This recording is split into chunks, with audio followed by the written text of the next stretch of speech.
మోడీ మోడీ మోడీ మోడీ मोदी तेरी तानाशाही नहीं चलेगी नहीं चलेगी मोदी तेरी तानाशाही नहीं चलेगी नहीं चलेगी बीजेपी बीजेपी मोदी तेरी तानाशाही नहीं चलेगी नहीं बीजेपी बीजेपी తెలంగాణ కి ఆమించండి बीजेपी పాలన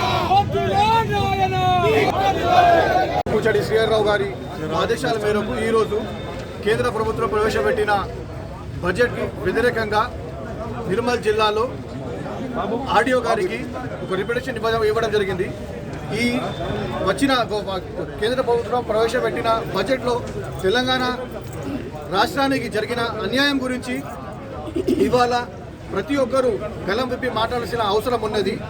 ఎందుకంటే గతంలో కూడా వీళ్ళు ప్రవేశపెట్టిన బడ్జెట్ కేవలం వాళ్ళ కుర్చీ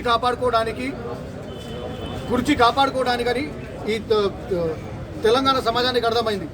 ఈరోజు కూడా కేవలం బీహార్ మరియు ఢిల్లీ రెండు రాష్ట్రాల కొరకే ప్రవేశపెట్టిన బడ్జెట్ లాగా ఈ బడ్జెట్ కనిపిస్తున్నది. తెలంగాణకి గతంలో కూడా ఇచ్చింది గాడిది గుడ్డు, ఇవాళ కూడా వాళ్ళు ప్రవేశపెట్టిన బడ్జెట్లో తెలంగాణకి ఇచ్చింది గాడిది గుడ్డు. మేము ఈ తెలంగాణ ప్రజలకు ఒక మాట గమనించాల్సిన అవసరం ఉన్నదని మేము చెప్పదలుచుకున్నాం.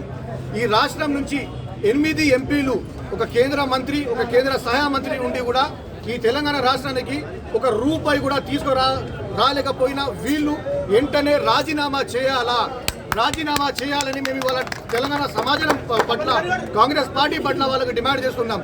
మీకు చిత్తశుద్ధి ఉంటే ఈ తెలంగాణ రాష్ట్రానికి బడ్జెట్లో తీసుకురండి, తెలంగాణకు జరిగిన అన్యాయం గురించి మాట్లాడండి తప్ప ఈ మీ బీజేపీ పార్టీ తీసుకున్న నిర్ణయాలకు వెనుక వేసుకొని గొప్పలు చెప్పకండి. ఇప్పుడు ఈ తెలంగాణ సమాజం రాబోయే ఎన్నికల్లో వాళ్లకు ఖచ్చితంగా గుణపాఠం చెప్పాలా అని మీ ద్వారా కోరుతున్నాను. జై. బడ్జెట్ తెలంగాణకు నిర్వీర్యం చేసింది.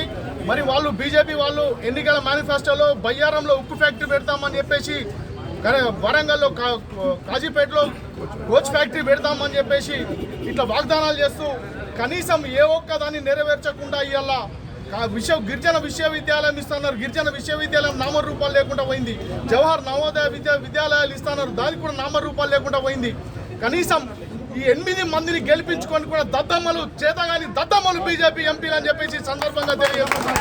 2 మంత్రులు ఉన్నారు, చవటలు, సన్నాసులు, వాళ్ళు ఏం సాధించలేని స్థితిలో ఇవాళ ఉంటే ఎందుకు మీ పదవుల్ని పక్కన పెట్టి రండి, మాతో పోరాటం చేయండి, మనం కొట్టాడి సాధించుకుందాం. తెలంగాణ ఉనికి, తెలంగాణ సమాజానికి పోరాటం చేసేది ఆది నుంచి ఉన్నది కనుక బీజేపీ సన్నాసులారా, బీజేపీ దద్దమ్మలారా, బీజేపీ చవటల్లారా, మన తెలంగాణ అస్తిత్వం కోల్పోయినప్పుడు మీ పదవులు ఉండి ఎందుకు, మీ పదవులు లేకెందుకు అని చెప్పేసి సందర్భంగా ప్రశ్నిస్తూ, మరి బీజేపీ ఒక్కసారి మీరు తిరిగి ఆలోచించుకోండి, లేకపోతే మీ ఉనికి, మీ నామరూపాలు లేకుండా పోతారని చెప్పేసి సందర్భంగా హెచ్చరిస్తూ